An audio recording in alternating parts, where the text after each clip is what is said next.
Hey everyone, Shawn Clement here.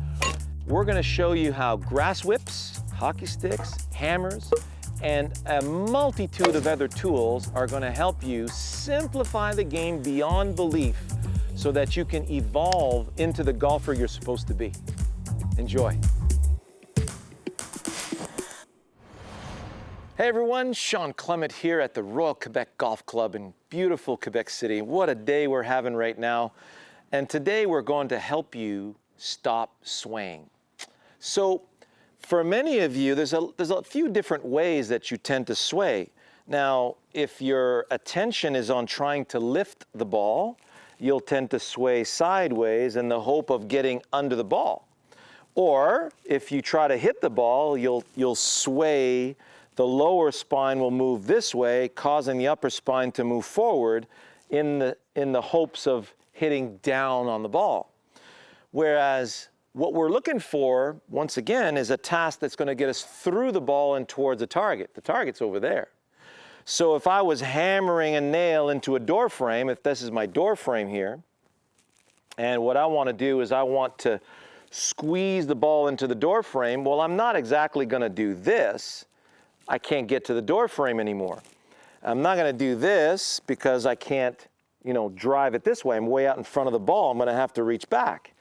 So like that previous video, we talked about the hunter with a high-powered rifle. I'm holding my compression against that door frame. That feels like I can continuously squeeze the ball against the door frame. And this helps keep me very centered. Now, for many of you, you're not used to moving your hips this way. And to get the right feel for that, we talked about in a previous video, the feet together drill. So a really good way of going about that is the feet together drill. And I have another drill for you, which will open you up even better. For some of you, will do really well with this drill, and it's worth talking about. It's the one-leg drill.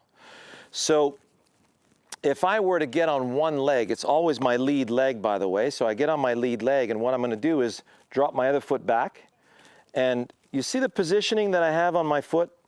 I'm rocking my foot to the side, and I'm letting the foot just hang from my hip joint on the inside of my big toe. So it feels like everything's resting on the ball of my foot.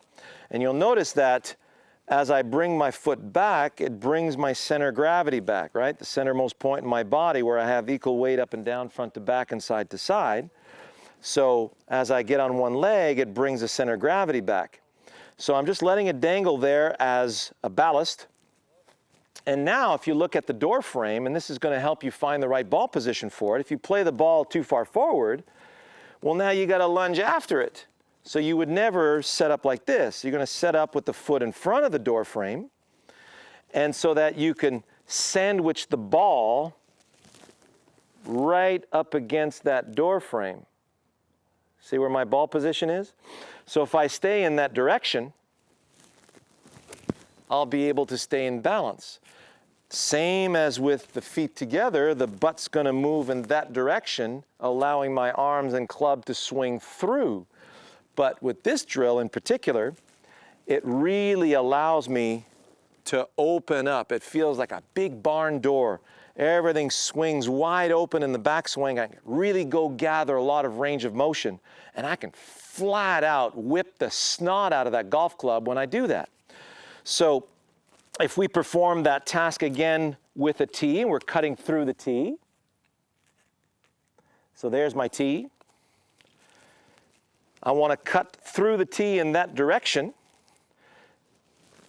See at the top of my backswing? I can tap my foot. If I do this, if the foot's too far away this way, see what happens? Now I'm crunching down on that leg. That's no good. If the leg's too far back, it'll pull my center of gravity back as I swing back, because my body is always seeking balance. But if it's just hanging from the hip joint, everything stays in beautiful balance. Now I'm just going to cut through the tee. See how I'm finishing in wonderful balance in my follow-through. So the way it works is that right hip is moving behind the left hip, and it's forcing everything to swivel. you're going to feel a lovely swivel of your protruded posterior. How's that for a tongue twister? So remove that out of the way. You can get a really good feel for that because it's exactly the same leg motion as when I'm feet together. Notice how the femurs rotate together. Knees and hips are the same bone here. There we go. So I gather my range of motion. Now it feels like I can really whip through the club. So it kind of goes against thinking about how, well, if I shift my weight really well, I'm going to hit the ball long. Well, notice there is no weight shift here. Everything is revolving around a very grounded and centered center, right? So if I go down the line here, got my ball on a tee, I'm going to put my intermediate point there. So how do I aim that? I'm going just to the left of, here, I'm going to go straight over my targets, actually. Just move this out of the way. There we go. So, see how I did that? Now I got to cozy back into it. So if I'm hitting a draw, I'm going to let it release just to the right edge of that intermediate point. I see my dandelion stem. My eyes are on that little sliver of grass between the leading edge of the club and the ball. Now I'm just going to gather and whip through the stem.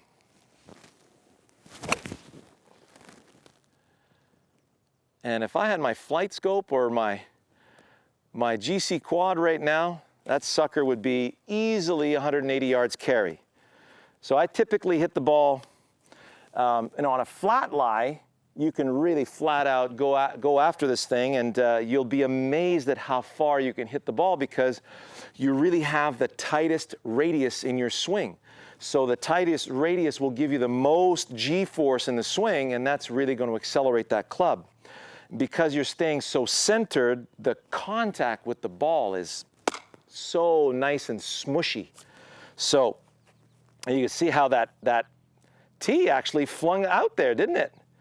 So take your normal stance, drop the foot back, let it hang from the hip joint. Now you're going to have to move in. There we go. Make a little test. If I swing through the tee, I'll be able to stay in balance? Yes. See how everything's inside my foot here. If I play it too far forward, I got to go lunge after it. There's no way I'm going to be able to stay in balance. And if I play it too far back, it feels like I have to lunge or reach back in order to make it go in the direction I want the ball to go. So you see how that works? So enjoy the drill. See how, how much more power you can get and by staying centered. And there's no way that you can sway with this particular setup unless, and then you're going to feel that the toes really crunch up if you do sway. If you don't sway, you're going to feel a huge swivel of your posterior in that direction. And that'll feel really weird to you, but when you compress the ball like that, you're really going to enjoy it. All the best. See you in the next one.